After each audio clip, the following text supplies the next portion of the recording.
Hey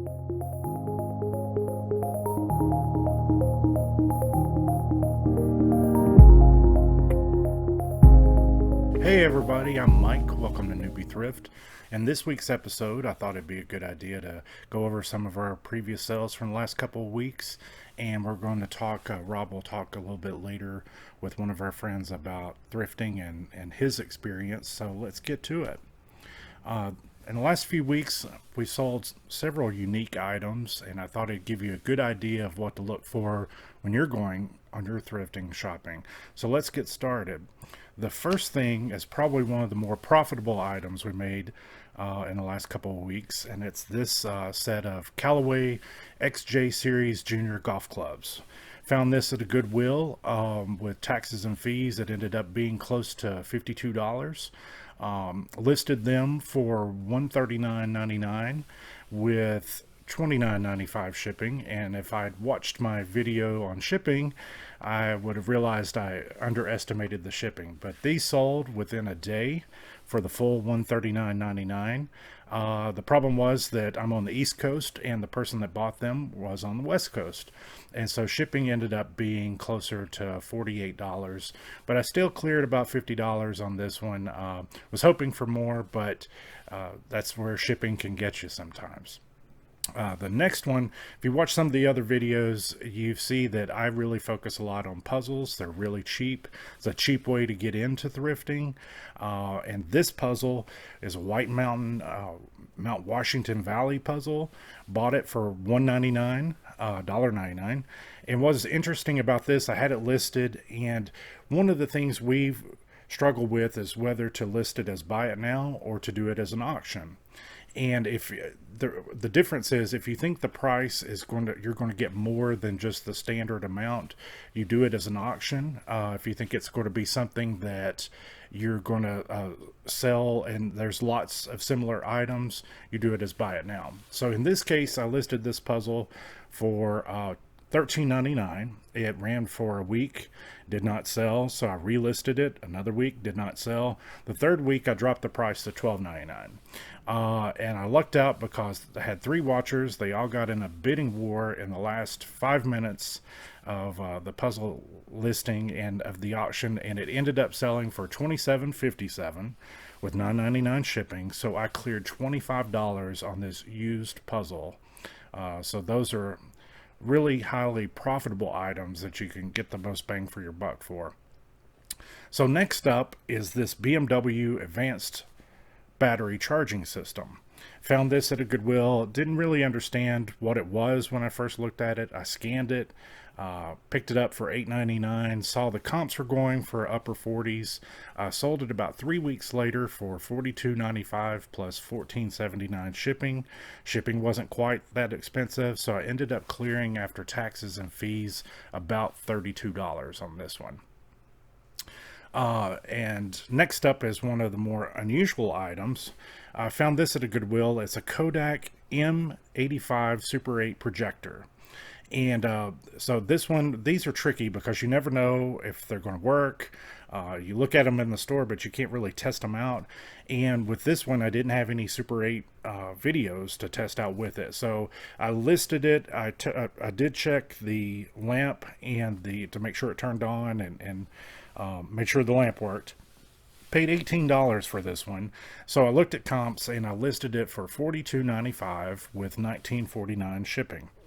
This stayed on eBay as buy it now for about 3 weeks, and it sold for the full $42.99. Shipping ended up being a little less than I'd planned on, so I made a little bit on that. So ultimately, I cleared about $19 on this one. And in some of the other videos, you've heard me talk about one of the things I'm testing right now. I bought several sets of china, the full sets, and I'm breaking them down, selling the bowls and the plates and things like that. I got them for really cheap. Each item, each plate, for example, I have less than $1 in each plate. And so sold 2 from one of the sets. Sold them for a total of $20.98 plus $19.18 shipping. Shipping didn't cost near as much, and after taxes and fees, I ended up making about I think $23 on these 2 plates because I just had $1 a piece in them. This next one is a Discovery Model Engine Kit. It's a STEM kit. It's really designed towards kids. Found this brand new at a Goodwill. It was $6.99. Since it was brand new, I looked at comps, and we ended up selling this one or listing it for $28.79 with $9.59 shipping. Sold in about 3 days for the full asking price, and so the profit was about $19 on this one. And next one I want to show you is this Harry Potter set of books. Found this at a Goodwill. Found most of the books for about $9. It was missing one book. This is a set of 1 through 7 of the Harry Potter series, so I was missing book 2. I needed to find that book somewhere else in order to complete the series, because if you sell them individually, you get a whole lot more for the series than you do as the individual books. So basically had about $15 in this one.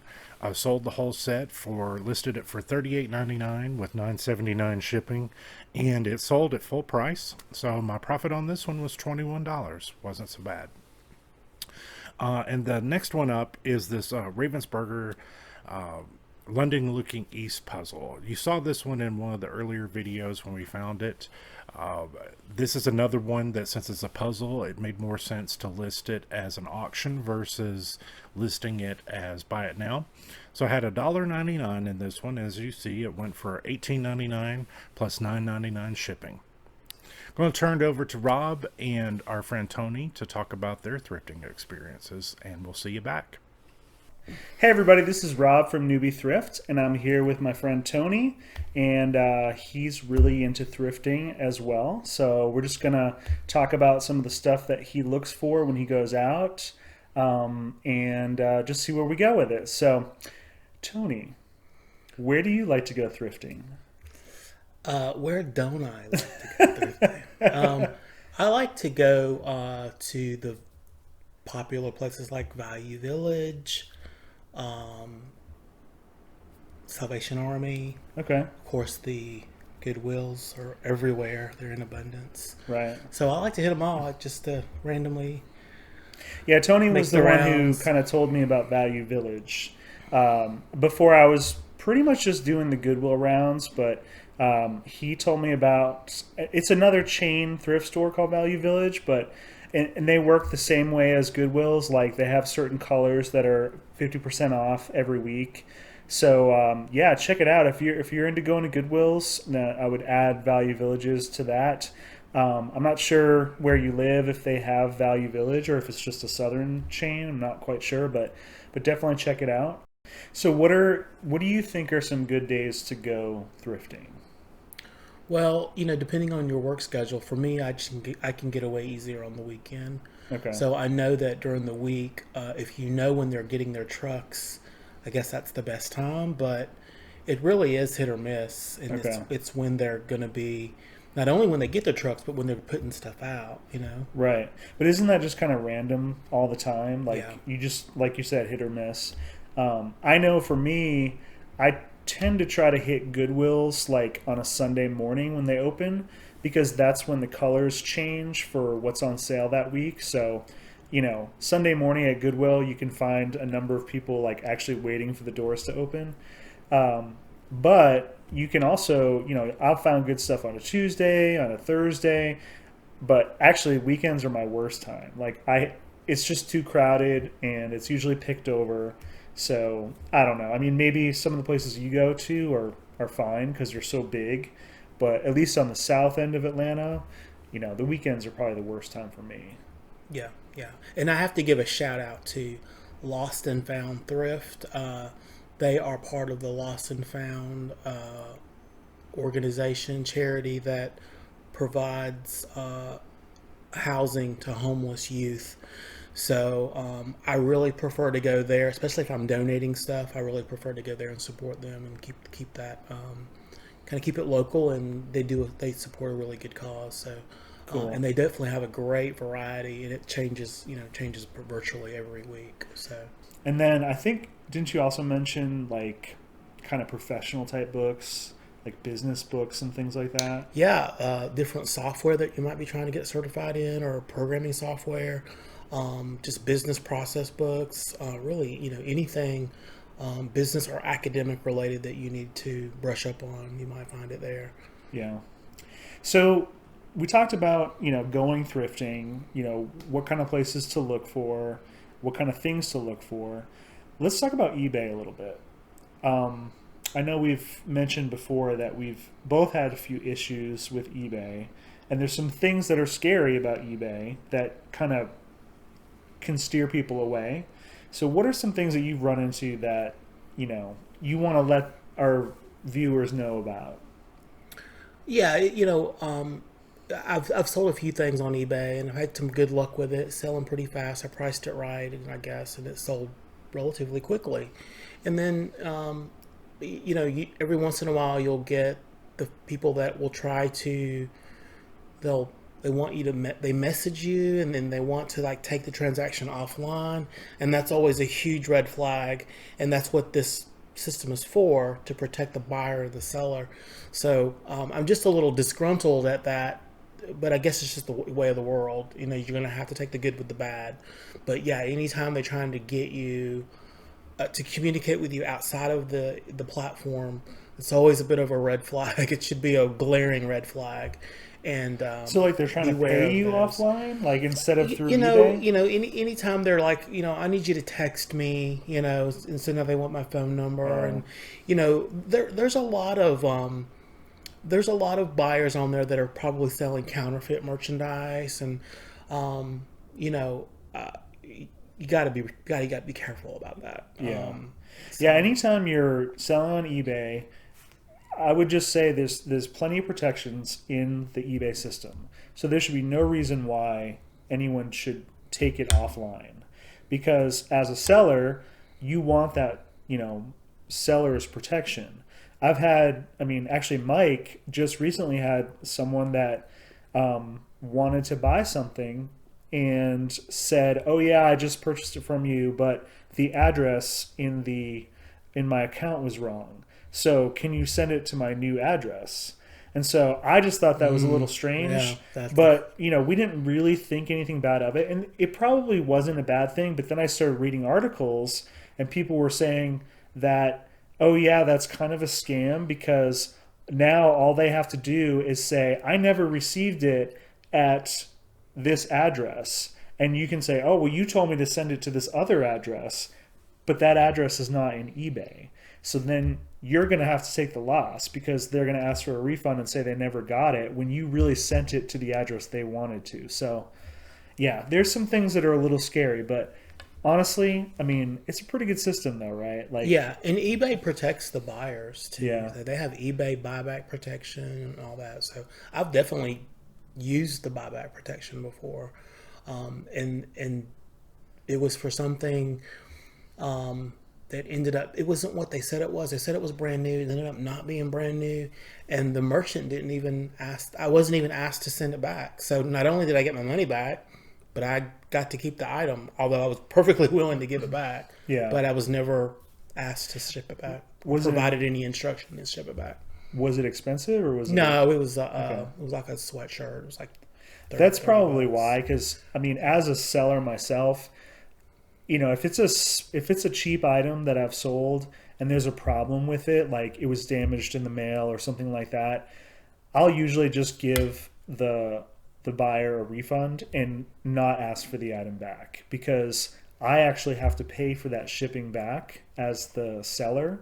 So there'd be no reason for me to pay for that again when I've already lost the money on shipping initially. So that's probably why they didn't ask for it back, because it's already a loss for them. They don't want to make it a double loss. Sure. But yeah, there's a lot of good protections within eBay, so you want to kind of stick within those guidelines. So funny story, when I told Tony that I was starting to sell stuff on eBay, one of the first things that I sold was a key fob that Tony gave to me from his old car. He was like, "Well, I don't need this anymore, and if you're starting to sell on eBay, try this." And I was like, "Cool, give me that." And I sold it immediately. And I texted him back and I said, "Hey, I just sold it for $20. Do you want it?" And he was like, "No, it's yours." And I'm like, "Cool, that was easy." free $20. Yeah. And then he was like, well, you probably priced it way too low.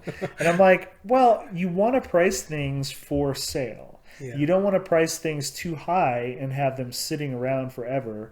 So in general, I look at the comps, like what have these been selling for in the past month or so? And, if they've all been selling, $18 to $21, I want to be at $19.99. So yeah, I'm sure I could find a stray buyer that would go for $30 or $25, but there's no point in that. I'm putting stuff up there to sell, and especially since I got it for free. Thank you. $20 was the price point, and it sold really fast. Yeah. So yeah. Anything that you have sitting around the house that you might think is a throwaway, just look on eBay and see if some are up there for sale, because you never know. Like, you could have vintage stuff sitting around the house. I mean, this whole thing has been a learning experience, like, especially for Mike and I. We had no idea. We still don't really know. And that's what this channel is all about, is just trying to learn and show new people how to get into it. I mean, we've had a lot of friends who have lost their jobs, and, we're looking at this like, hey, this is something you could do for pretty easily. Like, all you really need to have is a computer or a phone even, and just stuff around your house that you might not be using, and you could start making some money. So that's kind of what this channel is about, is kind of showing people that there's ways out there like that you can make easy money, and it doesn't take much work. And honestly, this is something anybody can do. Do you have anything else you want to talk about? Not this session. Okay. Well, we're going to have a lot more interviews and stories. I think Tony is kind of part of the Newbie Thrift team now, so we'll probably have him on again. And if there's any questions that you guys have for him, you can leave them in the comments. So thanks, Tony. Thanks, Rob. All right. So hope you enjoyed our episode today, where we talked about some of our sales and got to hear a different perspective from one of our friends that's starting with the thrifting. But as always, if you like this episode and want to hear more about our sales and our adventure, click the like, subscribe button below, and that way you can be notified for our next episode. Thanks again. This is Mike. I'm out.